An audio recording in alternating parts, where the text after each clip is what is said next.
Bienvenidos, worldwide fans of the planet's hottest entertainment with an edge. Jaime En Fuego here with more Phoenix Film Festival coverage. That's right, peeps. And these are all Rapido Fuego reviews, just giving some brief thoughts about all of the different films that I ended up seeing, over 40 in total. Mind blown. Absolutely crazy. But you know, the film that I really was looking forward to talking about was an entry called This World Alone. It actually won some distinction in the competition, which was really killer.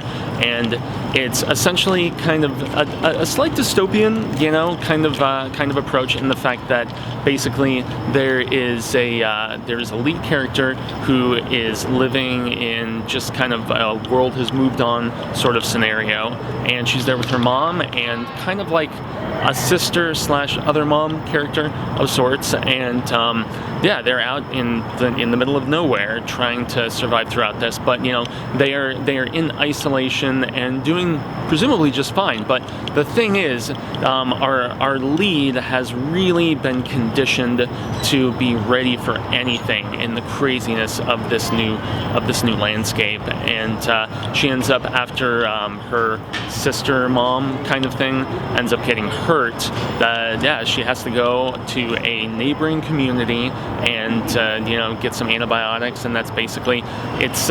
She befriends this fellow youngster, and it's really just a examination and a rumination of her breaking down these barriers of you know, just why she had shut herself off, and why she was, you know, living in this particular scenario where she was going to, you know, just be distrustful and all this other stuff. But the really cool thing is she is a major fan of literature, and it comes out with all of her sayings throughout the entirety of the film. And then there's also some very cool segues to just her observations of society and culture, especially in this new world, which is very much almost like The Road, I guess, is the best comparison that I would make. But you know, not quite as sadistic and crazy.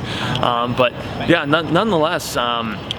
There are some very interesting editing techniques that they go about for this, and when she is putting forth said observations, it kind of intercuts with, you know, just all these different newspaper clippings and old photos and so on and so forth, and it's very majestic and beautifully edited and so very well crafted, and it's just kind of fascinating to see her character arc and how she opens herself up to friendship, companionship, and possibly a little bit more so.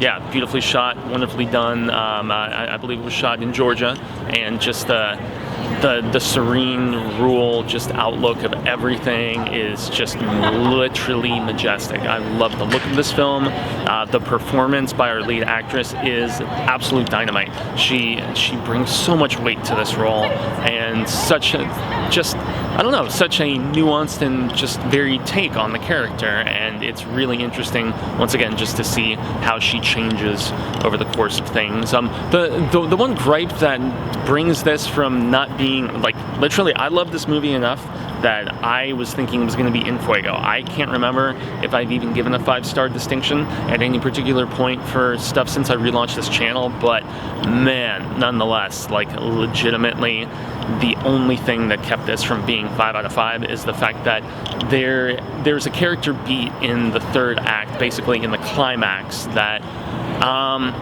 I know it was supposed to emphasize, and this is not spoilery, obviously, but I know it was supposed to emphasize that maybe there was warrant for the caution which our character was given so vehemently, you know, from her mother and whatnot. But I didn't like the choice in the script. I didn't particularly care for it. There was a Q&A with the director afterwards, and he defended it, you know, very, you know, just valiantly, I guess. But there's a particular change in a character that I didn't feel like it fit with how we had gotten to know that character up until that particular point. And so, you know, that is just, you know, polite, you know, disagreement of sorts. But yeah, aside from that, I loved this movie. This was probably my personal favorite of the festival. You know, there's the There was one called I'll Take Your Dead that comes really close, but that was in, you know, the horror sci-fi branch of things. This is in the regular Phoenix Film Festival sector of things, so yeah, I cannot recommend enough. I'm not sure when it's going to be available for y'all to watch. That's the thing that's kind of a bummer about covering stuff like this on the festival circuit, is you don't know, you know, you don't have a destination that you can point peeps towards to actually go and scope this stuff out. But if you get the chance, it's an incredible film, and yep, that's right, This World Alone. So very good. So I extend a grande gracias to everybody tuning into this, and to all who supported the film and got the chance to scope it out here at Phoenix Film Festival.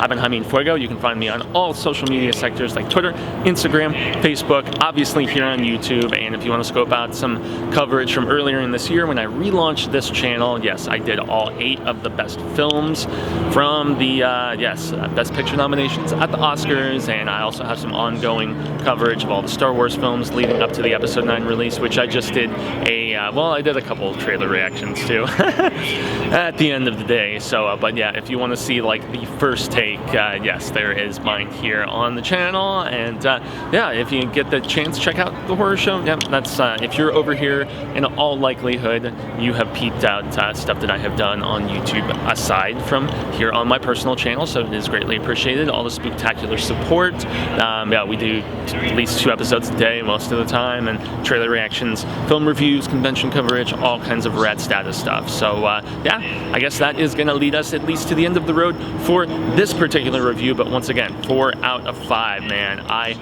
loved This World Alone. It was so very good. So until the reel of Ka comes around once more, haha, hasta luego, Cinemigos. But I'm hopeful that we reconnect sooner rather than later.